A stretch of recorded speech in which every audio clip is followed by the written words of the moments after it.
At the beginning of 2025, the Northwest got hit with a storm that caused damage to major parts of Manchester. Withington Golf Club, a small local course located in the south of the city, suffered from vigorous floods on their course, which left the whole club underwater, leaving the greenkeepers counting the cost. The results were catastrophic. All greenkeeper equipment was lost, with damage to the golf shop. It was the biggest setback the club has ever seen. Yeah, we were wiped out for a period of nearly 2 months on the course. It was all the greens were devastated, the bunkers were devastated.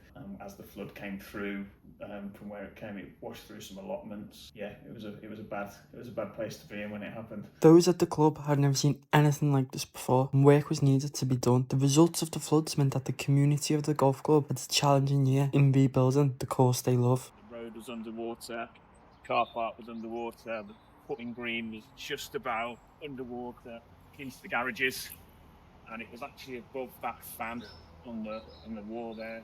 After long closures and significant improvements, a year on, staff are close to finishing the cleanup, and there's a much more positive feel around the course. Greens have been regrown and developed to allow golfers to enjoy the game they love. Standing here on the 4th green, feet dry and ready to play golf.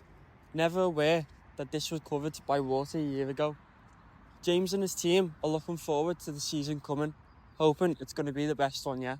The members of the club are now relishing the benefits of hard work, and months of effort have helped bring the fairways back into playable condition as more guests and players are beginning to turn up. Membership rates have increased by 65%, which will help this course grow as a community. Probably the best amount of golf societies and visitors already booked in for this summer period. Plenty of bookings in terms of the bar and catering and external functions, so we're in a really strong position now moving forward.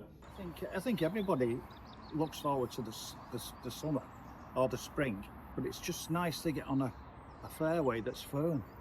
A couple of months, say a month and a half, this place will be bobbing again. Withington is now in the final stages of recovery, and it's hoped the improvements will protect the course for the future. There's still work to be done before the greens and fairways are back to their best, but with a strong community, the excitement of tournaments and society days, the summer season schedule is right round the corner for this golf course, and it may be one to remember.